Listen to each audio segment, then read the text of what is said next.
নমস্কার সবাইকে, গল্পাঞ্জলি চ্যানেলে আপনাদের স্বাগত। আমি রুমকি। আমার আজকের নিবেদন ছবি বসু রচিত ছোট গল্প মেয়ে মানুষ।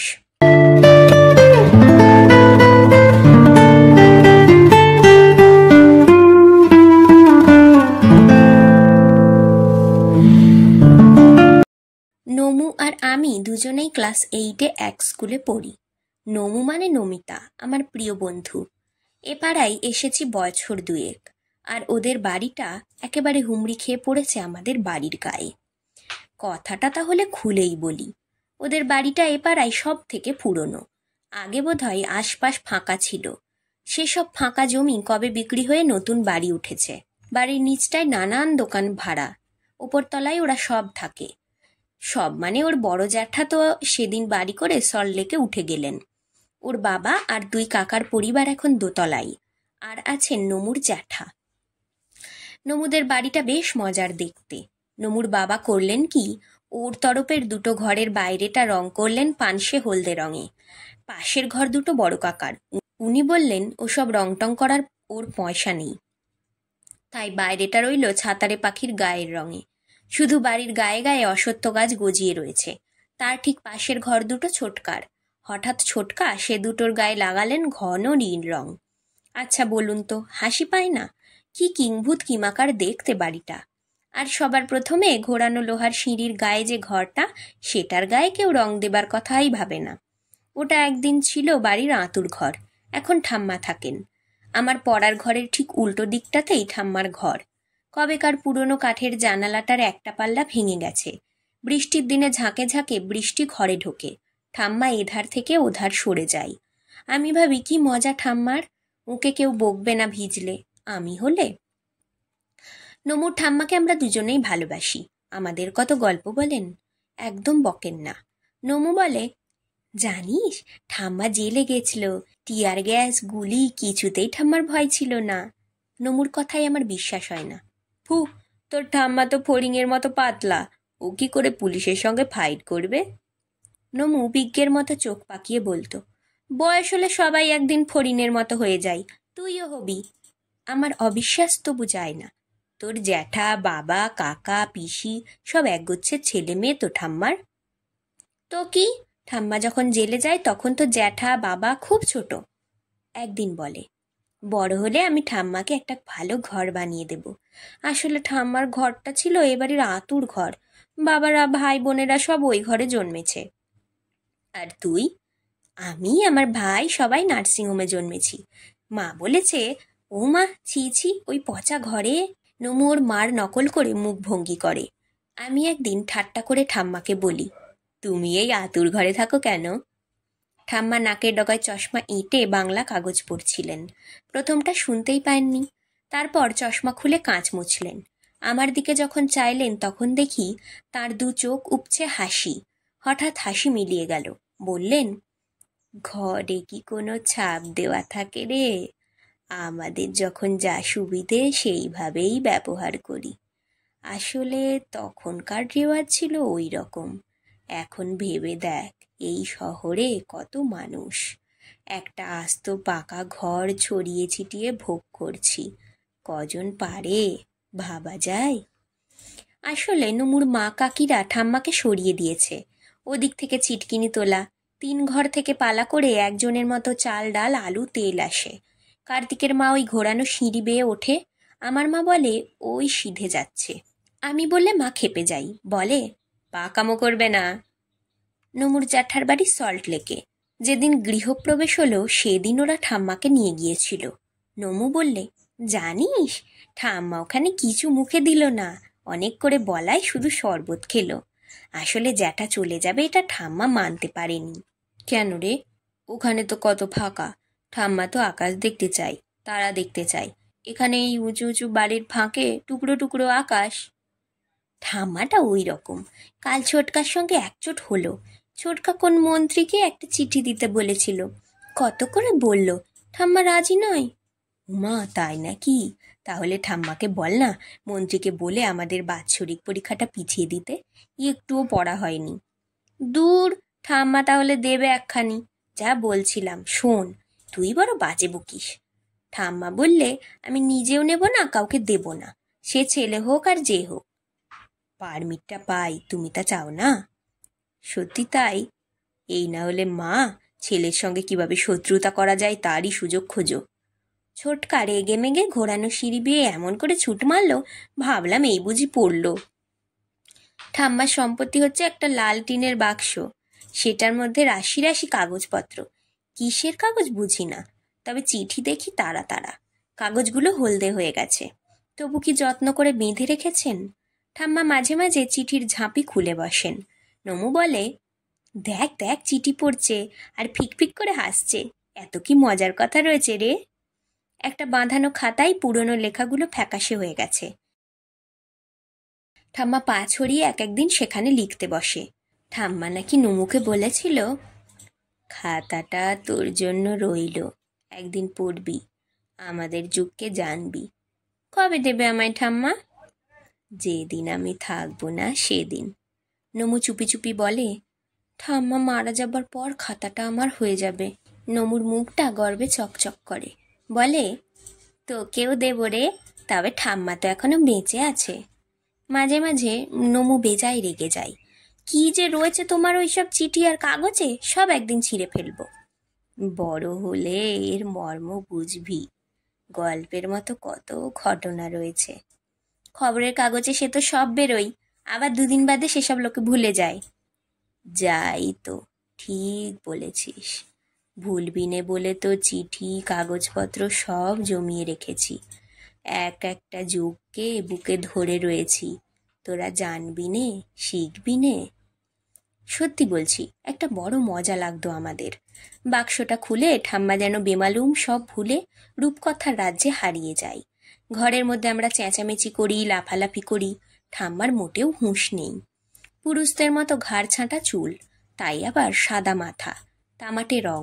চশমা খুললে দেখা যাবে ঠাম্মার ভাসা ভাসা চোখ। ঠাম্মা যেন এ বাড়ির কেউ নয়। জেগে জেগে কেউ আবার স্বপ্ন দেখে। এক এক সময় নমু ভয় পেয়ে যায়। ঠাম্মা, ও ঠাম্মা, আমরা কতক্ষণ খেলছি, খিদে পাই না?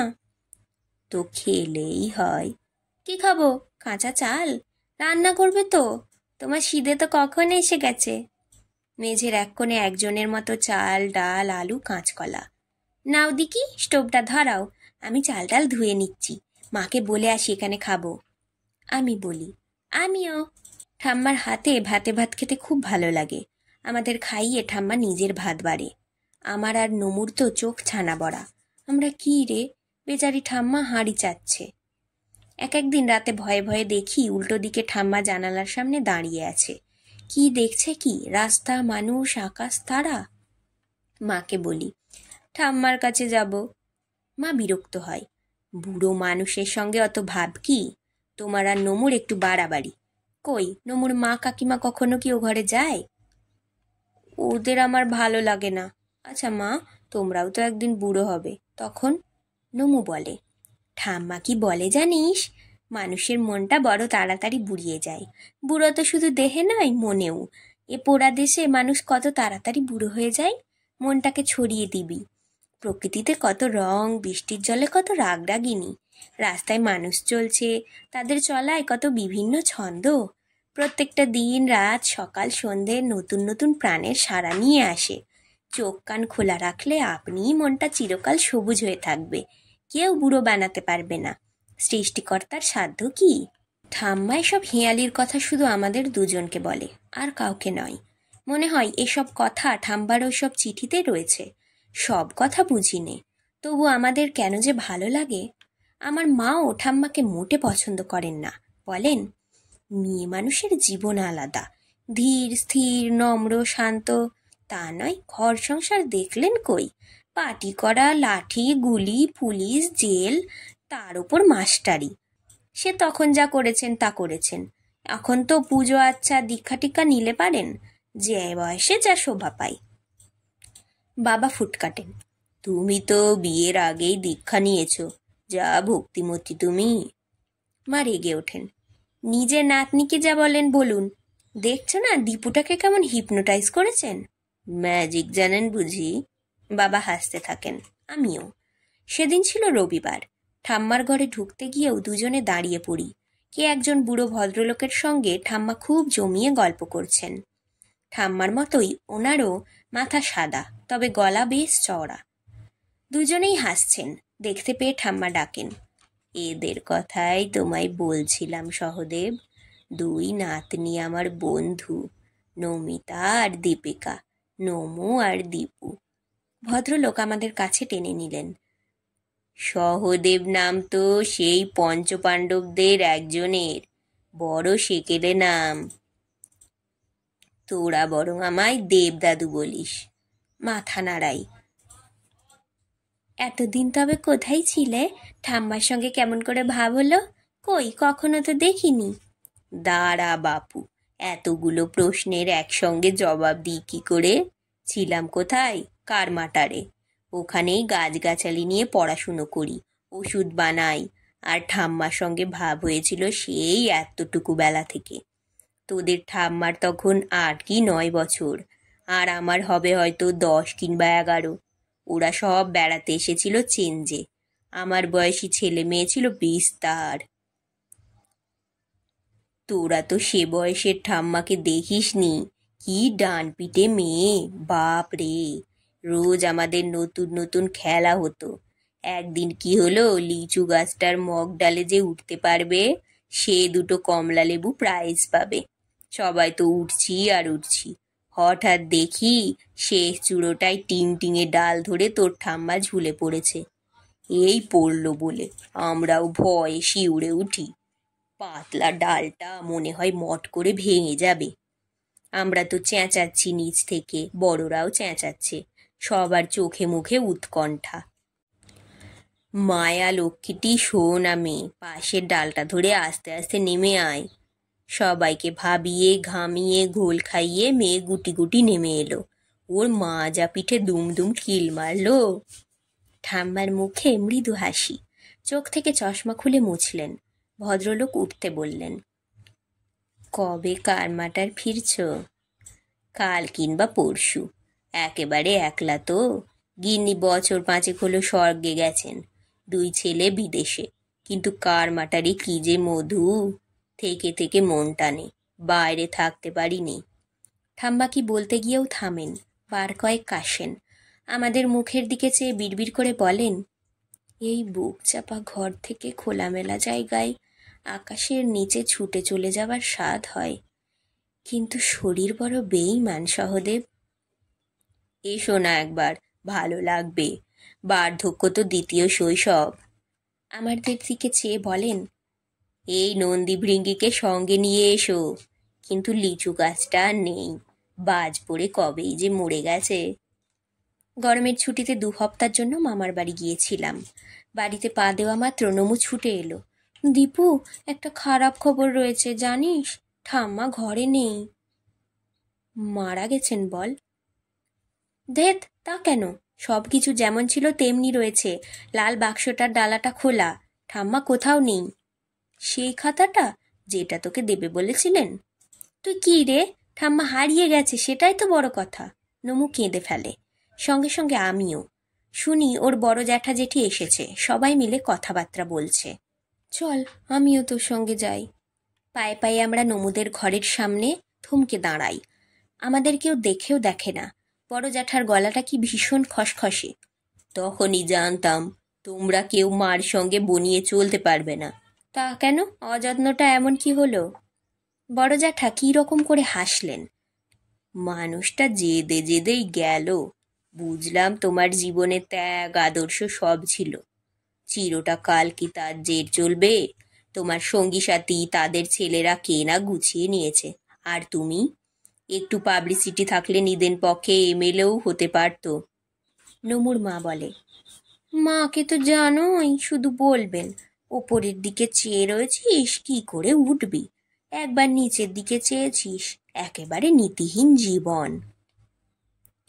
বড় জেঠি ফুঁসে ওঠেন, ওর মতো ছেলেদের ভাসিয়ে দিয়ে ধেই ধেই করে বেড়াবো? ছোটকা হঠাৎ চেঁচায়, বক্তৃতা করবেন না বৌদি, মাস্টারি করে মা আমাদের মানুষ করেছেন, বাবা তো সেই কবেই মারা গেছেন, এ বাড়িটা ছাড়া আর কি ছিল? কিছুক্ষণ সবাই চুপচাপ, ঘরে টুঁ শব্দটি নেই। নমুটা এমন না, হঠাৎ ভ্যাঁ করে কেঁদে ফেলে, আমিও। নমুর বাবা আমাদের ঘরের মধ্যে টেনে আনেন। হ্যাঁ রে, তোরা তো মার নারী নক্ষত্র জানিস। কোথায় যেতে পারে জানিস? জানি নে। নমু মাথা নাড়ে, আমিও। হঠাৎ আমার নামটা মনে পড়ে। কারমাটার। কোথায়? একদিন না কারমাটারের দেবদাদু এসেছিল। দেবদাদু? নমু আমার সামনে চলে আসে। সেই যে গো কারমাটার, সহদেব না কি নাম। ছেলেবেলা ঠাম্মার সঙ্গে খুব খেলতেন। সারা ঘরে জ্যাঠা জেঠি বাবা মা কাকা কাকিদের জোড়া জোড়া চোখ বিস্ফারিত। তারপর তারপর কি জানিস সব বল। লক্ষ্মী মেয়েরা, তোদের ক্যাডবেরি খাওয়াবো, হোটেলে চিনে খাওয়াবো। নমু আমার মুখের দিকে চায়। আর কি বলেছিল রে দেবদাদু? ওই তো বউ মারা গেছে, ছেলেরাও বিদেশে, তবু কারমাটারের মায়া ছাড়তে পারেন না।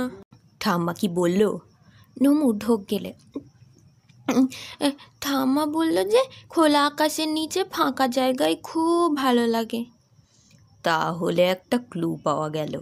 খোকনকে শুধু শুধু হাসপাতালগুলো দেখতে বললাম। নমুর জ্যাঠা বললেন। পুলিশকে কি বলবে? নিরুদ্দেশ সম্বন্ধে কাগজে টিভিতে ঘোষণা বন্ধ করতে হবে তাহলে, বড় কাকা বলেন। হঠাৎ জেঠি বলে, ছি ছি, পাড়ার লোকই বা বলবে কি সব, একেবারে ঢিটি পড়ে যাবে। আমার বাপের বাড়ি আত্মীয় স্বজন কার মুখ চাপা দেব? চাপা দেবার কি রয়েছে? বিলক্ষণ রয়েছে, বুড়ো বুড়ো ছেলেদের গায়ে থুতু দেবে না। নমুর জ্যাঠা বাবা কাকারা কীরকম হতবম্ব হয়ে যান। আমি ফিসফিস করে নমুকে বলি, হ্যাঁ রে, থুতু কেন দেবে? বড়রা কি থুতু দেয়? হঠাৎ কে যেন বলে, কারমাটারি যাবে কেন ধরে নিচ্ছ? মা কি এই বয়সে একা একা? তাছাড়া পয়সা কড়ি হাতে কোথায়? ছোট কাকি ফুট কাটে, কিছু কি আর নেই? একেবারে হাত খালি ছিল না নিশ্চয়ই। ছোটকা বিকট তরপাই, বছরে তো কোনো দিন ও ঘরে মারাতে না, সব জেনে রেখেছ দেখছি। নমুর বাবা বলেন, মাথা ঠান্ডা করো, উত্তেজিত হয়ে লাভ নেই। তারপর নমুর মাথায় হাত বুলিয়ে বলেন, হ্যাঁ রে, ঠাম্মা কি তোদের কোনো চিঠি পোস্ট করতে দিয়েছিল? না তো। ঠাম্মার নামে কোনো চিঠি এসেছিল? না না। আমি তারপর বাড়ি চলে আসি। সন্ধ্যাবেলা নমু বলে, দীপু চল, আমরাও কোথাও চলে যাই। বাড়িতে যা চেঁচামেচি, মোটে ভালো লাগছে না রে। ঠাম্মার ঘরটা জ্যাঠা তালা দিয়ে দিয়েছে। এই রে, ঠাম্মার সে খাতাটা কি হবে? নমু গুম মেরেছিল, একটু বাদে বলে, বড়রা কিছুই দেবে না। ও খাতাটা যে ঠাম্মা আমায় দিয়েছিল সে কথা বিশ্বাসই করবে না। জোর হাওয়া দিচ্ছে। ঠাম্মার ঘরের এক পাল্লা জানলাটা দুম দুম করে পড়ছে। ঘরে একটুও আলো নেই। সেই অন্ধকার সরিয়ে জানালায় যদি একবারও ঠাম্মাকে দেখতে পেতাম। কত সময় দেখেছি গায়ের কাপড় খসে পড়েছে, পাকা চুল ভর্তি মাথাটা তুলে এক দৃষ্টিতে আকাশ খুঁজছি। এখান থেকে ডেকেছি, ঠাম্মা সাড়া দেননি। আমরা দুজন এখান থেকে ডেকেছি, ঠাম্মা সাড়া দেননি। এক দৃষ্টিতে আকাশ খুঁজছেন। আমরা দুজন এক দৃষ্টে ওর দিকে চেয়ে থাকি, বুক ঢিপ ঢিপ করে।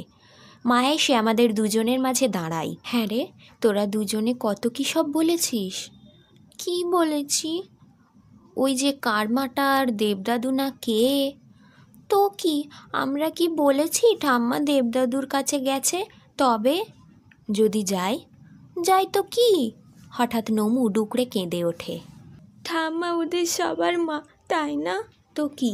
ঠাম্মা পুলিশের সঙ্গে ফাইট করেছে। তো কি? ঠাম্মা জেদি, কোনো মন্ত্রীর কাছে ছোট কাকার হয়ে চিঠি দেবে না। বলবি তো, তাই কি?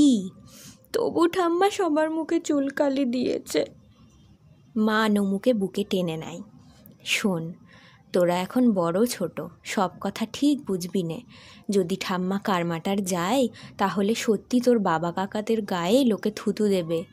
ফোঁপাতে ফোঁপাতে নমু ওর চেরা চেরা গলায় বলে, কেন কেন বলবে তো কেন? একজন নিঃসঙ্গ পুরুষের কাছে তোর ঠাম্মার একা যাওয়া ঠিক নয়। কেন?